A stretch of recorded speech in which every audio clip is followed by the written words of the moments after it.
আসসালামু আলাইকুম ওয়া রাহমাতুল্লাহি ওয়া বারাকাতুহু। প্রিয় শিক্ষার্থীরা, আশা করি অনেক বেশি ভালো আছো।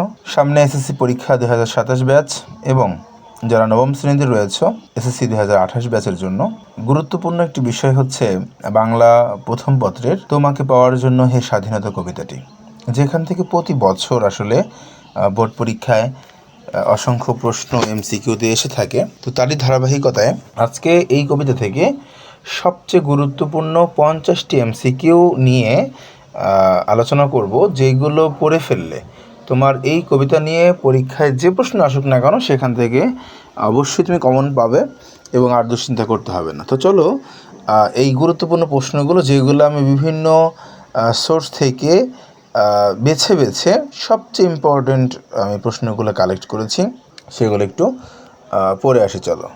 31, মোরা একটি ফুলকে বাঁচাবো বলে যুদ্ধ করি চরণটি তোমার বোর্ড বইয়ের কোন কবিতার ভাবের সঙ্গে সাদৃশ্যপূর্ণ? এটা উত্তর হবে অবশ্যই তোমাকে পাওয়ার জন্য হে স্বাধীনতা।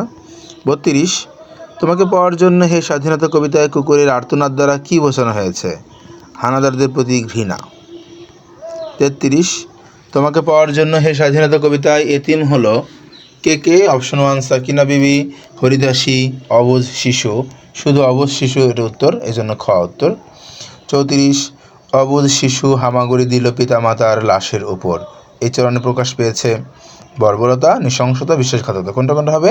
প্রথম এবং 2, বিশ্বাসঘাতকতা হবে না। 1 এবং 2 ক উত্তর। 35, একটা নতুন পৃথিবীর জন্ম হতে চলেছে কথাটির দ্বারা বোঝানো হয়েছে 1 স্বাধীনতা নিকটবর্তী, দেশ শীঘ্রই স্বাধীন হবে। 3 পাকিস্তান বাহিনীর পরাজয় আসন্ন। উত্তর 3টাই ঘ। 36, এই বাংলায় তোমাকে আসতেই হবে হে স্বাধীনতা পঙ্ক্তিদ্বয়ে প্রকাশ পেয়েছে মুক্তির আকাঙ্ক্ষা, দৃঢ় প্রত্যয়, প্রতিবাদী মনোভাব। উত্তর হবে 1 এবং 2 ক। 37 এবং 38 নম্বর উদ্দীপকটা পড়ি। মাতৃভূমি আমার দেশ, তোমার জন্য যুদ্ধে যাই, সারা গায়ে জড়াই রক্তিম বেশ। উদ্দীপকের ভাব, 37 নম্বর প্রশ্ন, উদ্দীপকের ভাব তোমাকে পাওয়ার জন্য হে স্বাধীনতা কবিতার মূলত কার প্রতিনিধিত্ব করে? উত্তর হবে তেজি তরুণ। উদ্দীপকে 38 নম্বর প্রশ্ন, উদ্দীপকে তোমাকে পাওয়ার জন্য হে স্বাধীনতা কবিতায় যে বিষয়গুলো প্রকাশ পেয়েছে, অপশন 1 স্বাধীনতার জন্য সাধারণ মানুষের আত্মত্যাগ, 2 পাকিস্তানি সেনাবাহিনীর বর্বরোচিত আচরণ, 3 মুক্তিযোদ্ধাদের সংগ্রামী ভূমিকার প্রতি সহমর্মিতা। 3টি উত্তর হবে ঘ। 39 নম্বর প্রশ্ন পড়ি। উদ্দীপকটা হলো বাতাসে লাশের গন্ধ ভাসে, মাটিতে লেগে আছে রক্তের দাগ, নদীতে পানির মতো ভেসে থাকা মানুষের পচা লাশ, মুন্ডহীন বালিকার কুকুরের খাওয়া বিভৎস শরীর ভেসে ওঠে চোখের ভিতর, আমি ঘুমাতে পারি না। তো এই উদ্দীপকটির কোন রচনার প্রতিফলন? অবশ্যই তোমাকে পাওয়ার জন্য হে স্বাধীনতা। 40 এবং 41 নম্বর উদ্দীপকটা দেখি। যখন হানাদার বধ সঙ্গীতে ঘৃণার প্রবল মন্ত্রে জাগ্রত, স্বদেশের তরুণ হাতে নিত্য বেঁধেছে অবিরাম মেশিন গান, মর্টার, গ্রেনেড। প্রশ্ন হলো উদ্দীপকের তরুণ তোমাকে পাওয়ার জন্য স্বাধীনতা কবিতায় কার প্রতিরূপ? তরুণ হচ্ছে তেজি তরুণ গ। 41, উদ্দীপকের চেতনা তোমাকে পাওয়ার জন্য হে স্বাধীনতা কবিতার সঙ্গে যে দিক থেকে মিল রয়েছে সেটি ছিল স্বাধীনতার জন্য বাঙালির প্রতিরোধ ও আত্মত্যাগের শাশ্বত চিত্র ঘ। এরপরে 42 এবং 43 দেখি। ছিরি গোলামের দলিলকে ছিরি, বেপরাদের দলে গিয়ে ভিড়ি, খুঁজি কোনখানে স্বর্গের সিঁড়ি, কোথায় প্রাণ? যশোর বোর্ডের প্রশ্ন এটা। তো এটার প্রশ্ন হলো উদ্দীপকের চেতনা তোমাকে পাওয়ার জন্য হে স্বাধীনতা কবিতার কার মধ্যে ফুটে উঠেছে? উত্তর মতলব মিয়া। 43, ফুটে ওঠা চেতনা হলো বহুপদী, প্রতিবাদী সত্তার জাগরণ, 2 স্বাধীনতার জন্য আত্মত্যাগ, 3 পরাধীনতার গ্লানি মুক্তি। উত্তর 3টাই ঘ। এরপরে 44 এবং 45 উদ্দীপক, তারাও যায় সময় বদলের পথে শত্রুর মুখোমুখি, স্বাধীনতা যুদ্ধে তাই বৈঠার রাইফেল এক হয়ে গিয়েছিল হিদামের হাতে।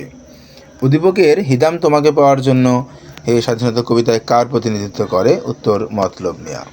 45, তোমাকে পাওয়ার জন্য হে স্বাধীনতা কবিতায় যে বিষয়টি উদ্দীপকে প্রকাশ পেয়েছে তা হলো, দেখো বহুপদী, দেখো মহান মুক্তিযুদ্ধে সাধারণ মানুষের সক্রিয় অংশগ্রহণ, 2 মানবতা বিরোধীদের বিরুদ্ধে মানবিক মূল্যবোধের উন্মেষণ, দেশপ্রেমিকরা দেশের সংকটে নিষ্ক্রিয় থাকে না। উত্তর 1 এবং 3 খ। এবার আসি বিভিন্ন স্কুলেও যে প্রশ্নগুলো আসছে, যেগুলো অনেক গুরুত্বপূর্ণ বোর্ডে আসতে পারে সেগুলো। 46 নম্বর প্রশ্ন, শামসুর রহমানের কবিতায় মধ্যবিত্ত নাগরিক জীবনের কী সার্থকভাবে বিধৃত হয়েছে? উত্তর ঘ অর্থাৎ ক এবং গ দুটি সঠিক। 47 নম্বর প্রশ্ন, শামসুর রহমানের প্রধান কাব্য নিম্নের কোনটি? উত্তর ক রৌদ্র করটিতে। 48 রক্তগঙ্গা শব্দটি তোমাকে পাওয়ার জন্য হে স্বাধীনতা কবিতায় কোন অর্থে ব্যবহৃত হয়েছে? উত্তর গ অগণিত প্রাণহানি। 49 তোমাকে পাওয়ার জন্য হে স্বাধীনতা কবিতায় হরিদাসী কাকে হারিয়েছে? ক স্বামীকে। তুমি আসবে বলে হে স্বাধীনতা ছাত্রাবাস বস্তি উজাড় হলো, এই পঙ্ক্তিতে কিসের চিত্র আছে? খ ধ্বংসের চিত্র। তোমাকে পাওয়ার জন্য হে স্বাধীনতা কবিতায় একটা কুকুর কোথায় আর্তনাদ করেছে? খ বভুর বাস্তুভিটার ভগ্ন স্তূপে। 52 তোমাকে পাওয়ার জন্যে হে স্বাধীনতা কবিতায় শূন্য থালা হাতে দাঁড়িয়ে আছে কে? উত্তর হবে এক অনাথ কিশোরী, এটা সঠিক উত্তর। 53 অনাথ কিশোরী কেমন ছিল? হাড্ডিসার, গ। 54 হাড্ডিসার অনাথ কিশোরী কোথায় বসে আছে? ক পথের ধারে। 55 সগির আলীর বাড়ি কোথায়? উত্তর শাহবাজপুর, খ। 56 মহাভারতের কোন প্রসঙ্গটি তোমাকে পাওয়ার জন্য হে স্বাধীনতা কবিতায় ব্যবহৃত হয়েছে? উত্তর গ খাণ্ডব দাহন। 57 তোমাকে পাওয়ার জন্য হে স্বাধীনতা কবিতায় কার ফুসফুস এখন পোকার দখলে? উত্তর রুস্তম শেখ, খ। 58 তোমাকে পাওয়ার জন্য হে স্বাধীনতা কবিতায় বাংলা স্বাধীনতার ঘোষণা কেমন হবে? উত্তর খ জ্বলন্ত। 59 তোমাকে আসতেই হবে হে স্বাধীনতা, এটি কোন ধরনের অনুভূতি? উত্তর ঘ দৃঢ় মনোবল। 60 তোমাকে পাওয়ার জন্য হে স্বাধীনতা কবিতাটি মুক্তিযুদ্ধের কিসের দলিল? উত্তর খ অনবদ্য সাহিত্যের। 61 নিশান উড়িয়ে দামামা বাজিয়ে কি আসবে বলে কবি বিশ্বাস করেন? উত্তর স্বাধীনতা, গ। 62 আর কতবার দেখতে হবে খাণ্ডব দাহন, এখানে প্রকাশিত ভাব কি? উত্তর হবে ক অর্থাৎ দাবানলের মতো জ্বলন্ত পরিস্থিতি এবং বাংলাদেশ জ্বলছে, এটি বোঝায়। 63 এবং 64 চিনতে নাকি সোনার ছেলে ক্ষুদিরামকে চিনতে, রুদ্ধশ্বাসে প্রাণ দিলে যে মুক্ত বাতাস কিনতে।